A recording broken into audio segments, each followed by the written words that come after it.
Hello everyone, আসসালামু আলাইকুম। আজকে আমি করব কাঁকরোল ভর্তা।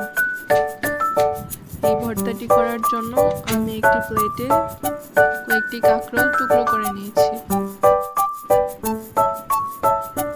এরপর কাঁকরোলগুলো সিদ্ধ করে নেব। সিদ্ধ করার জন্য একটু হলুদ দিয়ে দিলাম। এরপর এগুলো সিদ্ধ করা হয়ে গেছে। এখন এগুলো একটু করে ভেজে নেব। তার জন্য পেঁয়াজ রসুন ভেজে নিচ্ছি। কয়েকটি মরিচ দিয়ে দিলাম, কয়েকটি শুকনো মরিচ দিয়ে দিলাম।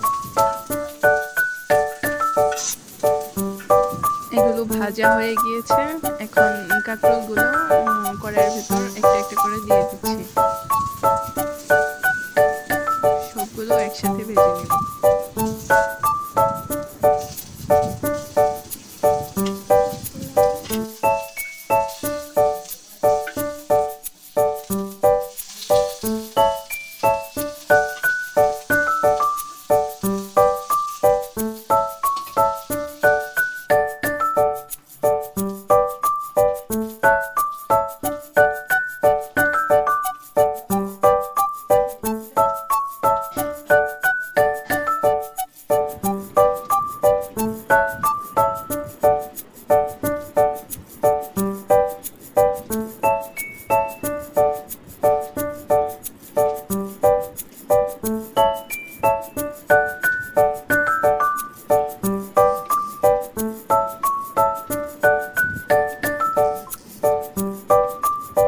পেঁয়াজ মরিচ মাখানো হয়ে গেছে।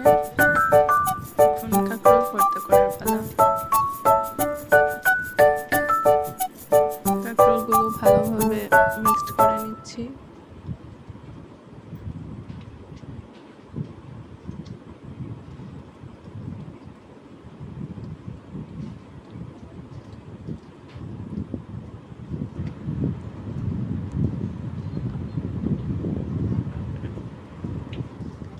এরপর পেঁয়াজ মরিচ দিয়ে ভর্তাগুলো মিক্সড করে নিচ্ছি। এই তো ভর্তা করা হয়ে গেছে। ভর্তাটি ভালো লাগলে চ্যানেলটি সাবস্ক্রাইব করুন।